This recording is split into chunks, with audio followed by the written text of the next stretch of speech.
প্লেয়ারদের আসলে অবশ্যই এই জায়গাটাতে সুন্দরভাবে উত্তর অ্যান্সার করাটা প্রয়োজন।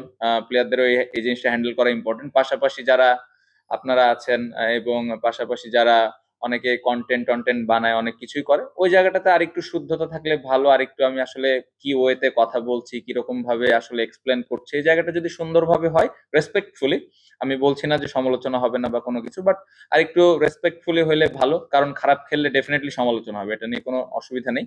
বাট আমার মনে হয় দলটা যেহেতু আমাদের সবার সবার হেল্পটুকুই দরকার, এই দলটা যদি ভালো করে তাহলে সবারই একটা ভালো লাগে কাজ করে। সো এখানে আসলে আমি আসলে বলতে পারবো না যে আসলে ওয়েটা কি। আমার মনে হয় যদি সবাই সবার জায়গা থেকে একটু চিন্তা করে, একটু দলের জন্য ভালো চিন্তা করে যদি কথাবার্তাগুলো বলা হয়, ডেফিনেটলি ভালো একটা কালচার তৈরি হবে। এবং এবং আমার মনে হয় যে রেসপেক্টফুলি যদি আমরা একটু কথা বলি সম্মানের সাথে, তাহলে আমার মনে হয় এই কালচারগুলো আস্তে আস্তে চেঞ্জ। আমার মনে হয় পেস বোলাররা আরেকটু বেটার বোলিং আমরা করতে পারতাম, স্পেশালি যখন আমরা বোলিং করেছি ফার্স্ট ইনিংসে। ওই জায়গায় আমরা যদি পেস বোলার আরেকটু বেটার বোলিং করতে পারতাম, বাট হ্যাঁ অবশ্যই কন্ডিশনটা খুব একটা তাদের ফেভারে ছিল না। আমরা জানি যে লাস্ট কয়েক ম্যাচ ধরে পেস বোলাররা ভালো বল করে এসছে, সো একটা ম্যাচ খুব ভালো হয়নি। বাট আমার মনে হয় নেক্সট ম্যাচ তাদের যদি আবার অপরচুনিটি আসে কাম ব্যাক করবে। বিজয় ভাই আমার মনে হয় যে আসলে আরো সময় দিতে হবে, অনেক দিন পরে এসছে, মাত্র 2টা টেস্ট ম্যাচ খেললো টানা। আমার মনে হয় যে তাকে আরেকটু যদি সময় দেওয়া হয় এবং সবার ওই বিশ্বাসটা যদি তার উপরে থাকে, তার জন্য সহজ হবে। এবং আমার টিমের প্রত্যেকটা প্লেয়ার, কোচ এবং পার্সোনালি যদি আমাকে জিজ্ঞেস করেন, তার উপরে বিশ্বাসটা আছে এবং আমি আশা করব যে সে ভালো কিছুই করবে। আমি তার এই লাস্ট 3টা 4টা ইনিংস নিয়ে একদমই চিন্তিত নই, কারণ আমি বিশ্বাস করি যে উনি ভালোভাবে কামব্যাক করবেন।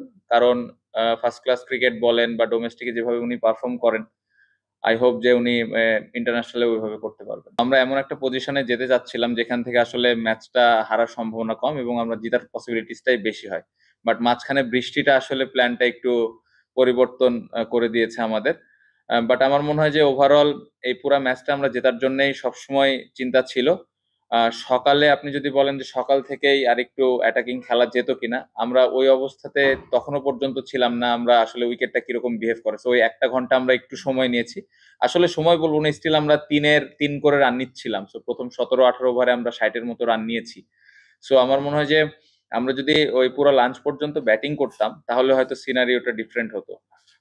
কারণ অ্যাটলিস্ট 60-65 ওভার আসলে ডে 5-এ যেরকম উইকেট ছিল, অ্যাটলিস্ট 60 থেকে 70 ওভার হলে আমার মনে হয় একটা ভালো সুযোগ তৈরি হতো। সো আমি একদমই ওরিড না, কারণ যতক্ষণ আমরা বোলিং করেছি 4টে উইকেট আবার নিতে পেরেছি। সো খুশি এই কারণে যে বোলাররা শেষে যতটুকু সুযোগ পেয়েছে ভালো বল করেছে। কে আমাকে নিয়ে অনেক ভালো কথা বললো বা অনেক বেশি খারাপ কথা বললো, খুব বেশি ওইদিকে ফোকাস না করে আমি চেষ্টা করি যে আসলে কিভাবে আমি প্রতিদিন ভালো করতে পারি।